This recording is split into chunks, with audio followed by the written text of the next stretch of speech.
वो बेस्ट करना परमेश्वर को पसंद आ रहा है कि नहीं आ रहा। आपके घर में कोई आया, आपने छोले चावल बना दिए, पूरा दिन लगाया छोले चावल बनाने में, लेकिन जब वो पास आया वो बोला मैं तो छोले चावल खाता नहीं हूँ, कितना गुस्सा आएगा कि तेरे चक्कर में मैंने पूरा दिन लगाया और तू आके बोल रहा छोले चावल नहीं खाता, ये कौन सी मुसीबत है भाई, मैं तेरे लिए कुछ नहीं बना रहा।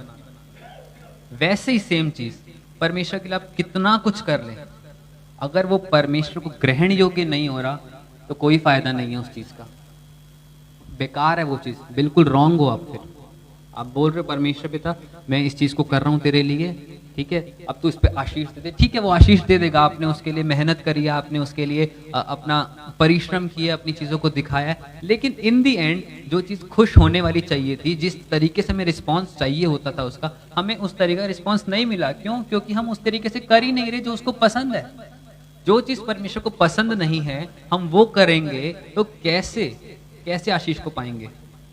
फिर आप कितना भी अच्छा कर ले, कितना भी दान दे ले, चढ़ावा चढ़ा ले, प्रेयर्स कर ले, पूरी रात उठ जाएं, रोजे रख लें, कुछ भी कर ले, परमेश्वर कहेगा रॉन्ग है तू, मेरे को पसंद नहीं तेरी ये चीजें।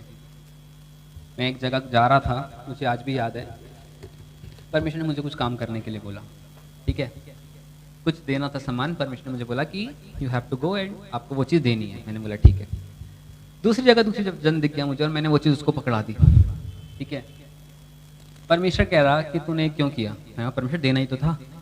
कह रहा क्या ये देना? मेरे को अच्छा लगा, तूने ये दे तो दिया और जितना देना था तूने उससे ज्यादा दिया, उससे बेटर दिया, लेकिन क्या ये मेरे को पसंद आया?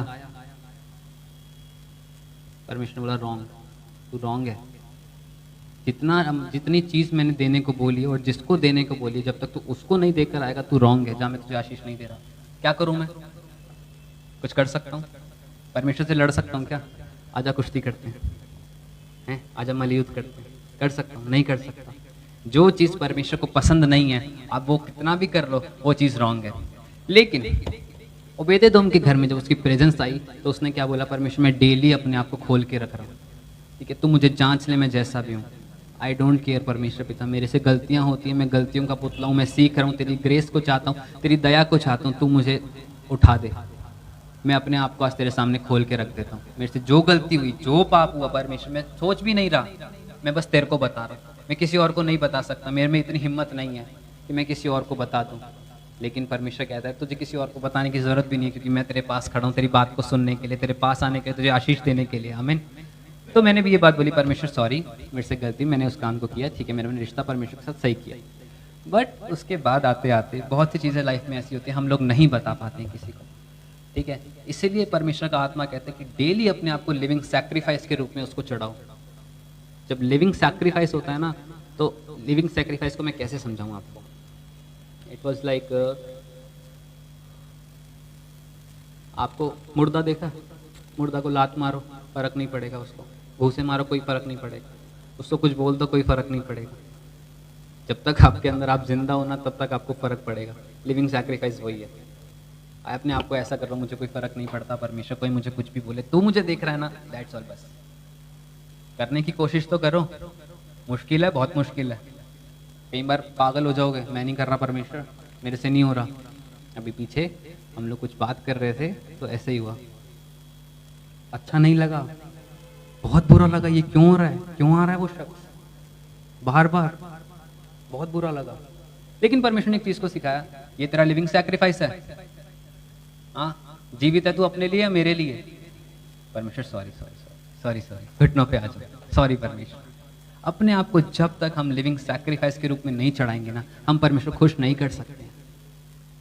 ये जो हमारी लड़ाई है ये किसी के साथ नहीं है, ये हमें आत्मा में लड़नी है, ठीक है, हमें स्पिरिट में लड़नी है। अपने आप को तैयार करना है स्पिरिट में कि हमारे को कोई कुछ भी बोले हम उसके सामने कुछ नहीं बोलेंगे, रेजिस्ट करेंगे उसको। ये नहीं कि उसके बाद में उसको पीछे जाके घुस जाएंगे, वो नहीं, रेजिस्ट करेंगे अपने आप को, बट उससे ज़्यादा अपनी जो फाइट्स है, अपनी बैटल्स हैं, वो घुटनों पे आके लड़ेंगे।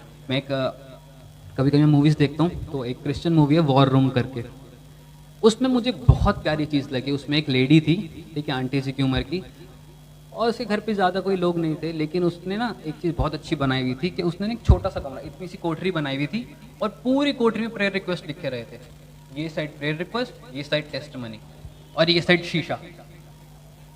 शीशे में देखती, प्रार्थना करती अपने लिए, तू एक योद्धा है, तू कर सकती है, तू परमेश्वर के राज्य में एक बड़ा महत्वपूर्ण हीरा है। वो प्रेयर करती थी उसके लिए। और जब इधर देखती प्रेयर रिक्वेस्ट की लाइन, जब उसको मौका मिलता वो उसी रूम में जाती और घुटनों में बैठ जाती। और घुटनों पे आने का मतलब ये नहीं कि आप प्रार्थना कर रहे हैं, घुटनों पे आने का मतलब अक्सर ये होता है कि आप समर्पित कर रहे हैं अपने आप। आप किसी के सामने घुटनों पे जाओगे? मैं तो नहीं जाऊंगा, हमारी अकड़ बहुत है, हम नहीं जाएंगे, ठीक है। लेकिन परमेश्वर के पास जब जाएंगे ना घुटनों में, तो परमेश्वर ये नहीं बोलता कि तू अपने आप को नीचे गिरा रहा है, वो ये बोलता है कि मैं तेरे साथ खड़ा हूँ, तू अपने आप को मेरे हाथों में सौंप रहा है, ठीक है। इस चीज़ को याद रखना। तो जब वो उस चीज़ से प्रार्थना कर रही तो मुझे बड़ा अच्छा लगा इस चीज़ को कि परमेश्वर मेरे को भी ऐसा करना है। जब मेरा घर बनेगा ना, मैं भी छोटी सी कोठरी बनवाऊंगा ऐसी, और मैं उस वॉर रूम लिखूंगा उसको, मैं अपनी सारी बैटल्स उसमें जाके लड़ूंगा, जितनी चीज़ों को मुझे चाहिए मैं तेरे सामने आके मांगूंगा। और आप विश्वास नहीं करेंगे, उस दिन के बाद से जहाँ पर मैं सोता हूँ, मैंने उस गद्दी को ना ऐसी बना रखा है, ठीक है, पूरी ऐसे चारों तरफ तकिए लगा देता हूँ, फिर घुटनों पे आके उसमें प्रार्थना करता हूँ। ये मेरा वॉर रूम है, ये मेरी जगह है जो मुझे घुटनों पे आके लड़नी है। और मेरी ज़िंदगी में परमेश्वर बहुत आशीषें दे रहा है। आमीन। आप देखेंगे आने वाले टाइम में मेरी आशीषों को, मैं इस बात की घोषणा करता हूँ। आप देखेंगे कि परमेश्वर ने इसको कैसे ब्लेस किया है, और मेरे साथ साथ मैं चाहता हूँ परमेश्वर आपको ही ब्लेस करे, और मैं आपके लिए भी एक बड़ी चैनल का, आशीष का चैनल बनूँ। आमीन। ठीक है, पहला हो गया आपका लिविंग सैक्रिफाइस, चढ़ा दो अपने आप। दूसरा ओपननेस, अपने आप को खोल दो। सॉरी, पहला था ओपननेस, दूसरा है डिपेंडेंसी, डिपेंडेंट हो जाओ उसके ऊपर, ठीक है।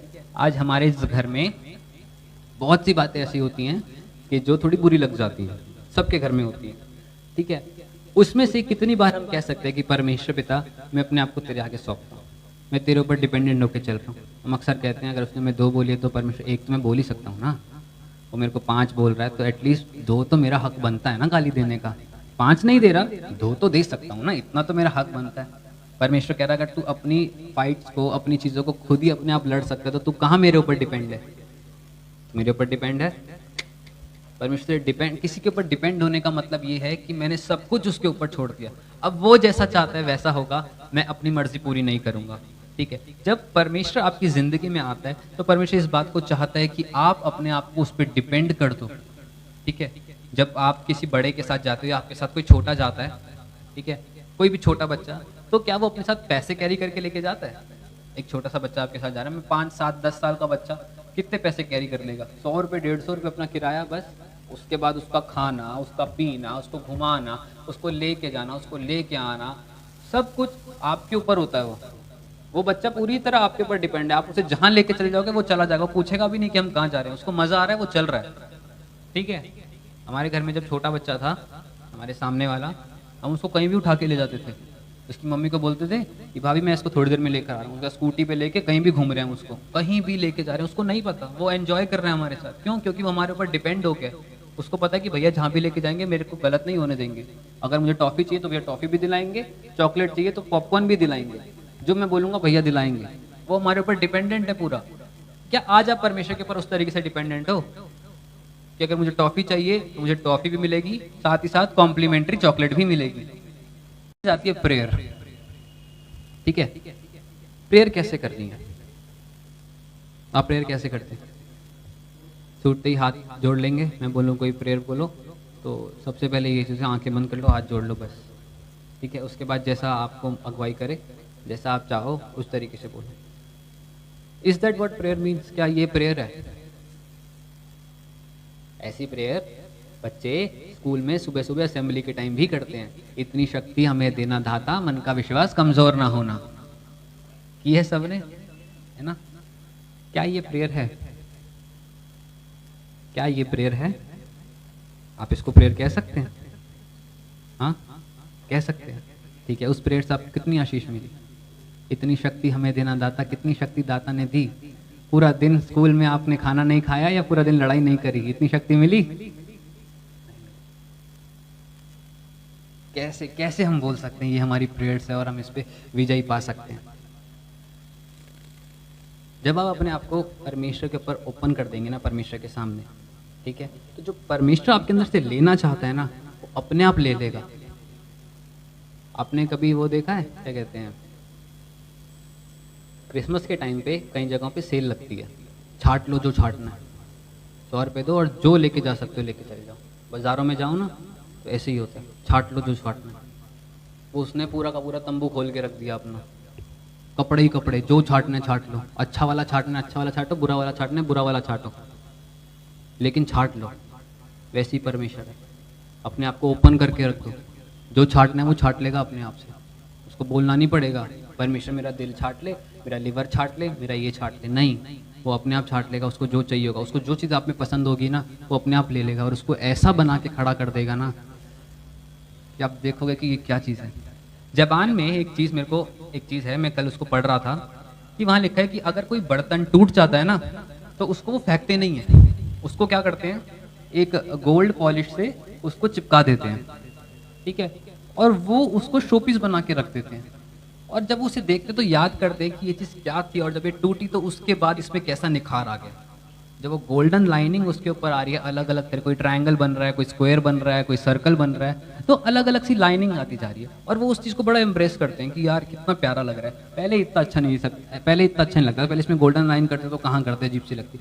लेकिन जो ये जोड़ने के लिए गोल्डन लाइन्स लगाई गई हैं, जो गोल्डन ग्लू लगाई गई है, वो दूर से बड़ी प्यारी चमक रही है। वैसे ही परमेश्वर आपकी ज़िंदगी को चाहता है। आपकी ज़िंदगी टूट गई थी, अरे छोड़ दो, परमेश्वर ने आपको उस जो टूटी हुई चीज़ थी ना उसको जोड़ दिया अपनी उस ग्लू से, जो हाईलाइट होगी अब आने वाले टाइम में। जहाँ से आप टूटे थे, जिस जगह को आपको लगता था कि मेरी ज़िंदगी में ये चीज़ है जो मैं टूट चुका हूँ पूरा, परमेश्वर उसी चीज़ को ऐसा हाईलाइट कर देगा कि दूसरे लोग देखेंगे कि यार इसके साथ भी तो ये दिक्कत हुई थी, ये तो उभर के आगे, मैं क्यों नहीं उभर सकता। जब परमेश्वर इसको आशीष दे सकता तो मुझे क्यों नहीं दे सकता। जब वो टूट के बिखर के निखर सकता है तो मैं क्यों नहीं निखर सकता। परमेश्वर का वचन कहता है ना इस बात को कि चाहे तू बिखर भी जाए लेकिन मैं तुझे निखारने के लिए पास तेरे खड़ा हूँ। अगर आज आप बिखर भी गए छोड़ दीजिए यार, दे दीजिए अपने आप को परमेश्वर।